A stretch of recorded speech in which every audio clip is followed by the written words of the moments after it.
오늘 우리에게 준 말씀은 누가복음의 말씀입니다. 우리는 누가복음의 비유를 한 달 동안 읽었습니다. 매주 반복하고 있기 때문에 기억나시겠지만 첫 번째는 선한 사마리아인에 대한 이야기, 그리고 한밤중에 찾아온 친구 이야기, 그리고 큰 잔치 비유 이야기, 지난주 우리가 읽었던 불의한 청지기에 대한 이야기, 그리고 오늘은 그 마지막으로 부자와 나사로에 대한 이야기입니다. 물론 성경의 이야기들이, 비유 이야기들이 이보다 훨씬 많지만 5가지를 정한 것은 약간의 의도를 가지고, 개인적으로는 의도를 가지고 5개를 정했었습니다. 설교자는 언제나 해석에서 본문을 정하고 본문을 어떻게 읽느냐, 예를 들면 마태, 마가, 누가, 요한복음 4개에 공통적으로 나와 있는 이야기는 세례요한 이야기와 오병이어 기적 이야기가 있습니다. 그런데 이 본문 중에서 어디에 있는 본문을 선택해서 설교를 하느냐, 이것은 설교자의 의도가 분명히 드러나야 있습니다. 설교자가 물론 선의로 좋은 마음으로 말씀을 선택하고 하는 것이지만 듣는 의도가 청중의 반응, 청중의 판단과 언제나 만날 수밖에 없다는 것, 이것도 무척 중요한 것입니다. 그래서 설교자가 의도를 가지고 설교를 하지만 청중들이, 그리고 이 설교자의 의도를 캐치해내는 것이 사실 엄밀히 말하자면 필요한 것입니다. 그리고 왜 이 본문을 가지고 이렇게 설교했는가에 대해서 청중들도 고민을 해보는 것, 그리고 맞지 않으면 비난까지는 아니지만 비판하고 함께 교류하는 것, 이런 것들이 설교 본문을 선택하는 의도와 청중들의 반응이라 할 수 있을 것입니다.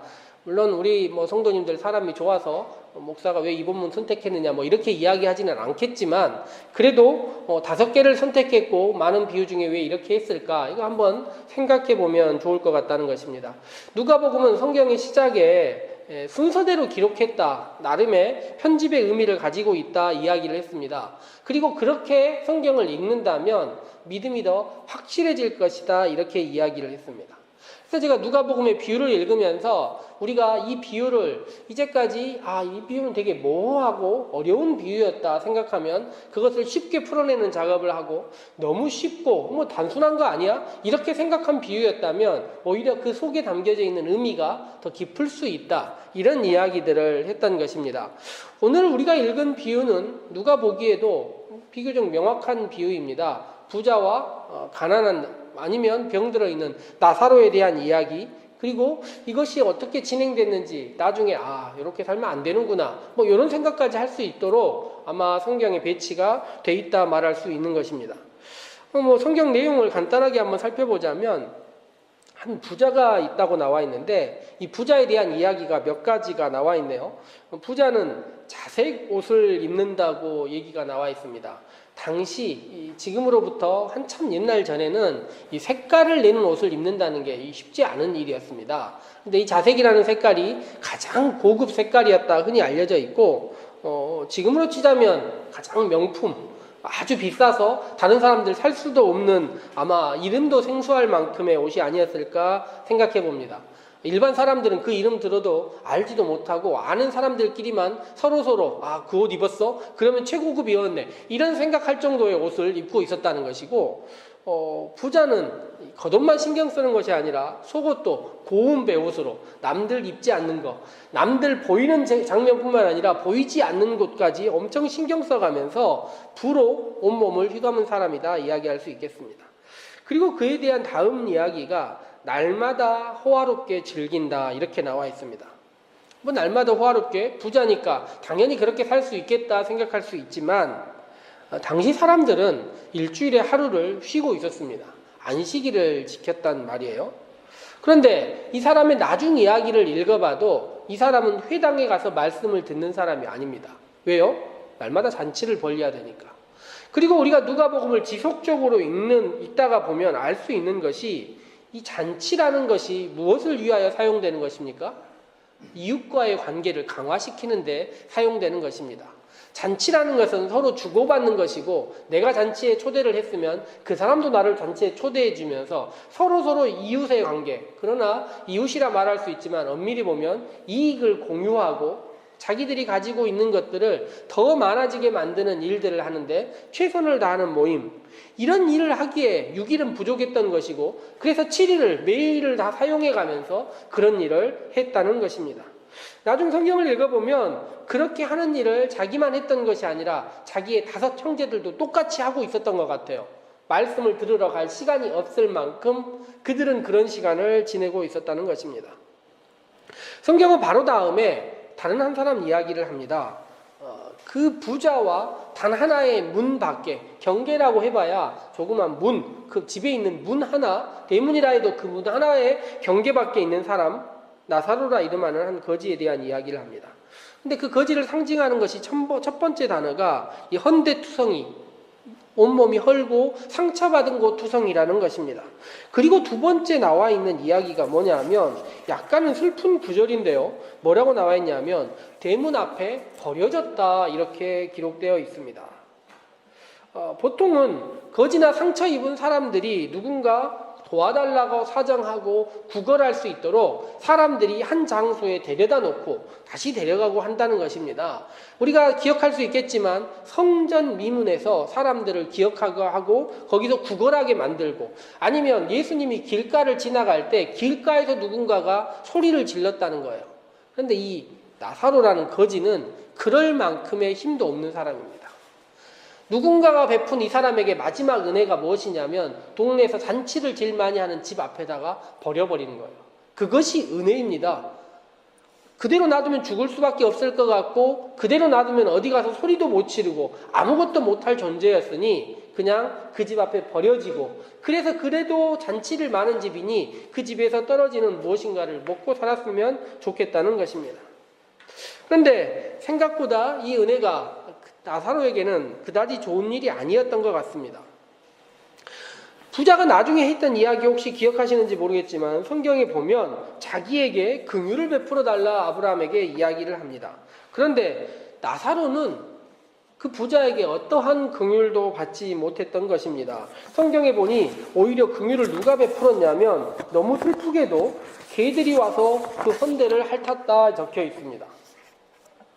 문 하나 차이지만 부자는 이 사람에게 관심도 없고 아무것도 관심도 없지만 오히려 그 문의 경계를 개들이라도 와가지고 함께 있으면서 지냈던 아주 슬픈 이야기라는 것입니다. 자신을 이웃으로 여겨달라 나사로는 감히 이야기하지도 못하고 남은 음식들 가지고 배부르려고 하고 있었던 것입니다. 나사로의 이름의 뜻이 참으로 슬프게도 하나님께서 도우시다 이런 뜻인데요. 누가 봐도 살아생전 하나님의 도우심을 받지 못한 것 같고 부자의 도우심 또한 받지 못했던 것입니다. 그렇게 생각하니 부자와 나사로 사이에 있는 이 큰 문 하나가 어마어마한 단절을 만들어냈던 것입니다. 누군가에게는 쉽게 열고 지나가고 개들은 그 공간을 쉽게 다닐 수 있지만 부자와 나사로 사이에는 건널 수 없는 거대한 단절의 문이었다는 것입니다. 놀라운 것은 약간 새로운 것은 그렇게 화려하게 살던 부자와 근근히 살아가던 거지 나사로와 거의 비슷한 시간에 아마도 죽지 않았나 해보는 것입니다. 슬프게도 나사로는 죽었는데도 장사를 지냈다, 장례 절차가 있었다 이런 이야기가 없습니다. 그냥 한 명 죽은 것입니다. 삶의 차별이, 사실 죽음까지 차별이 있다는 것 우리들 모든 현실 가운데서도 장례식장에서도 흔히 볼 수 있습니다. 그리고 나서 부자가 죽었는데 아마 부자는 장례를 치렀다는 말에 나와 있는 것을 봐서 모든 사람들에게 다 알려질 만큼 아마 성대하고 화려한 장례 절차를 진행했던 것 같습니다.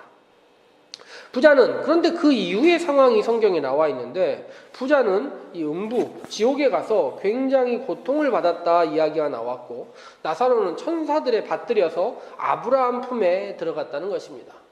부자가 너무 뜨겁고 너무 괴로워해서 있다가 고개를 들어 다른 장소를 바라보니 아브라함 품에 나사로가 있었던 것이고 그 나사로에게 부탁을 해서 물 한 방울만 가져다 달라고 말하는 그 상황, 이 상황이 성경 가운데 나와 있는 것입니다. 저는 이 성경을 읽으면서 우리가 이 본문을 도대체 어떻게 읽어야 하는가 간단하게 생각하는가, 이 본문은 우리에게 도대체 무엇을 말하고 싶어 하는 것인가, 이것에 대해서 곰곰이 생각을 많이 했습니다. 오늘 본문을 가지고 흔히 이야기하는 가장 쉬운 방법은 천국과 지옥에 대해서 이야기하는 것입니다.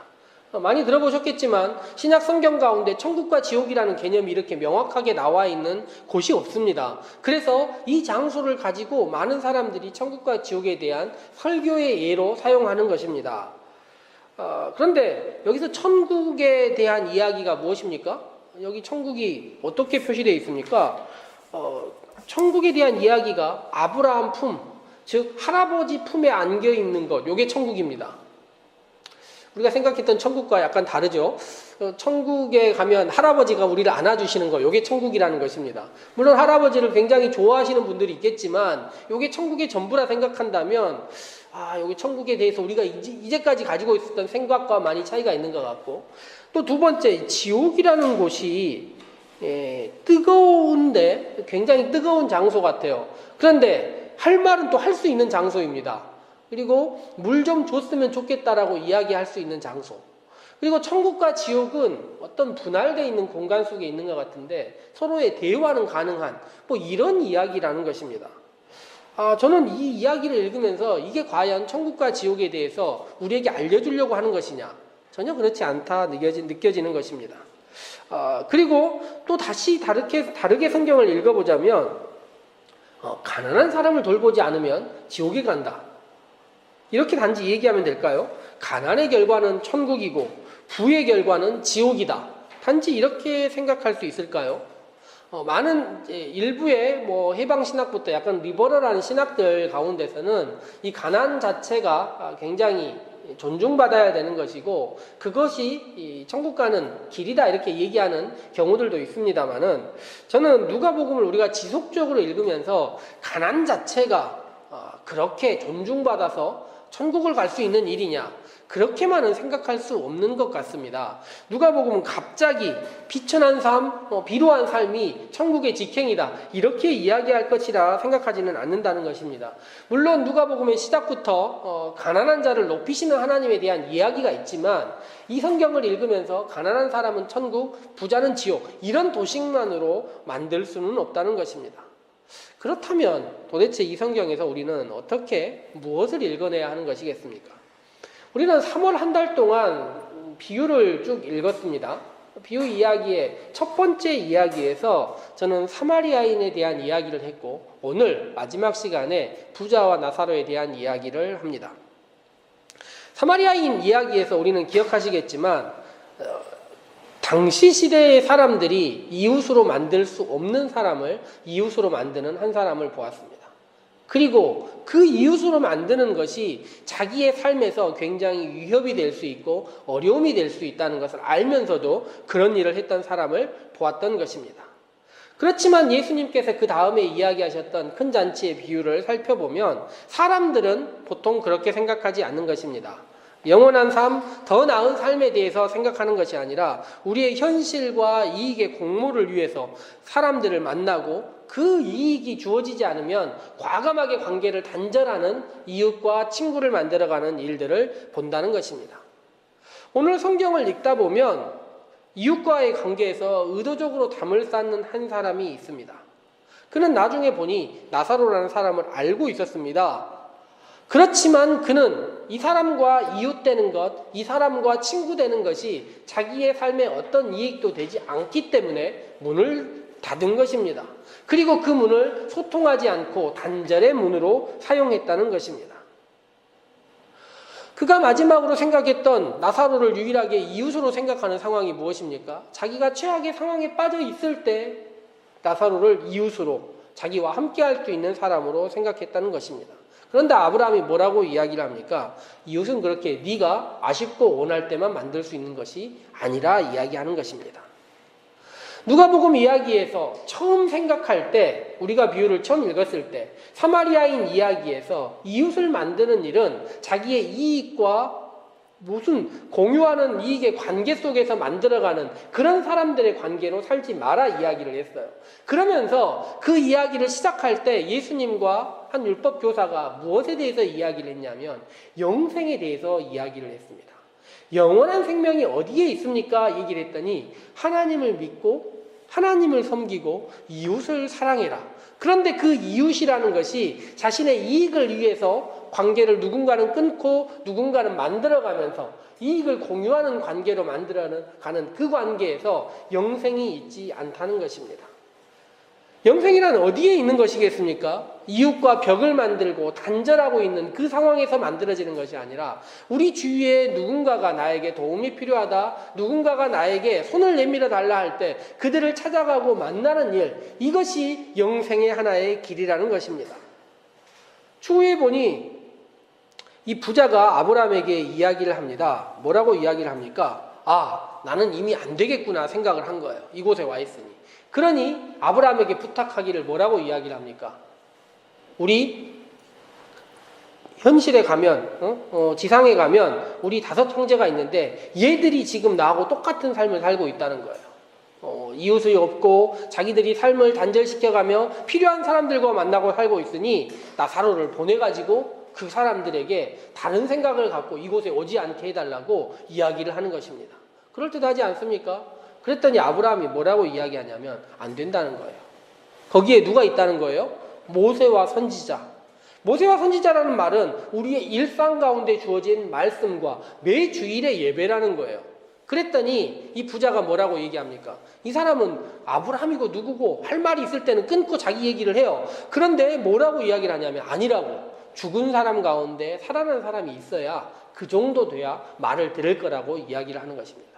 그런데 아브라함의 이야기, 즉 다시 말해서 예수님의 이야기는 무엇입니까? 그런 특별한 계시로 상황을 만들어가려는 모든 시도, 천국을 올려는 마음 아니면 이웃을 만들려는 그런 시도까지도 특별한 계시에 의해서 존중받아가면서 해결하려고 하는 그 태도는 안 된다는 거예요. 일상 가운데서 매일매일의 삶 가운데서 깨닫지 못하면 어떤 특별한 일들이 너에게 주어져도 그것이 너희들을 바꿀 수 없을 거라 이야기를 하는 것입니다. 예수님의 제자들 생각해보면 그렇게 많은 놀라운 일들을 경험하지 않았습니까? 그런데도 특별한 일이 사람을 바꿀 수 있는 것이 아니라 그래서 예수님이 누가복음에서 얘기할 때 뭐라고 이야기합니까? 날마다 너의 십자가를 져라 이렇게 이야기를 하는 것입니다. 십자가가 무엇입니까? 사순절 기간을 보내고 있는데 어마어마한 큰 십자가를 지고 가는 것, 예수님이 이것을 이야기하는 것이 아닙니다. 십자가라는 우리의 욕망, 우리의 이익을 내려놓는 것이 십자가입니다.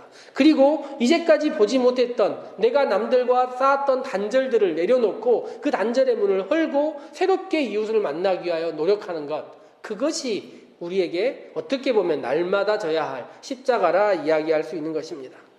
창세기를 읽다 보면 창세기에서 죽음을 보지 않고 천국에 간 영원한 삶을 산 한 사람의 이야기가 나옵니다. 누구일까요? 에녹이라는 사람에 대한 이야기가 나옵니다. 그런데 이 에녹에 대한 이야기를 70인역 그 번역을 보면 뭐라고 이야기가 나와 있냐면 하나님과 함께 걷다가 사라진 사람이다 이렇게 이야기가 나와요. 하나님과 함께 걷다가 사라진 사람. 누가복음 우리가 처음 읽었던 사마리아인의 이야기부터 오늘 이야기까지가 어떤 이야기냐면요. 내가 친구들과 주위에서 많이 쌓았던 내 스스로 만들었던 장막들과 단절들과 이 모든 것들을 내려놓고 그동안 만나지 않았던 사람들과 이웃을 삼고 그들과 함께하기 위해 노력하는 이 모든 일들이 어떤 일이냐면요. 하나님과 함께 걷는 일이라는 것입니다. 흔히 생각하기에는 세상 사람들이 생각하지 않은 사람들과 이웃되기라 생각할 수 있지만 오히려 이것이 하나님과 함께하는 것이고 이것이 우리가 지난주 읽었던 말씀으로 치자면 불의의 제물로 친구를 삼는 일이고 다른 말로 하자면 그 앞으로 가서 이야기를 하자면 잔치를 베풀고 나를 초대할 수 없는 사람들을 초대하는 일이 되고 그 앞으로 가서 다시 이야기하자면 하나님께 우리의 소망들을 가지고 기도하는 일이 되며 다시 그 앞으로 가자면 선한 사마리아인처럼 사는 일이 된다는 것입니다. 오늘 우리가 읽은 말씀을 한 달 동안으로 다시 생각하자면 처음에도 낯선 사람과 이웃하기, 오늘도 다시 우리의 막았던 단절들을 내려놓고 우리가 생각하지 못한 사람들과 이웃하기의 이야기가 있습니다. 왜 이렇게 해야 되는 것일까요? 그 길에 영생의 길이 있는 것이고 우리의 이익과 우리의 소중한 생각들 이것들만 세우려는 이런 생각들 끝에 무엇이 있다는 것입니까? 결국 우리의 삶은 좌절이고 우리의 일생 가운데 그 다음이 아름답지 못한 삶으로 이어질 수 있다는 것입니다. 한 달 동안 들었던 말씀을 잘 기억하시고 다시 한번 나중에 누가복음을 읽으실 때 사마리아인 이야기부터 여기까지를 읽으시면서 아, 요게 이렇게 단절됐던 것들이 우리의 삶을 망하게 하는 것이고 이웃들과 새로운 소통들, 새로운 관계를 맺어가기 위하여 노력하는 것들, 이것이 하나님과 친구되는 길이라는 것을 기억하시면서 그러한 삶을 살아가는 사순절을 보내는 우리 살림의 성도들 되시기를 소망합니다. 함께 기도하도록 하겠습니다.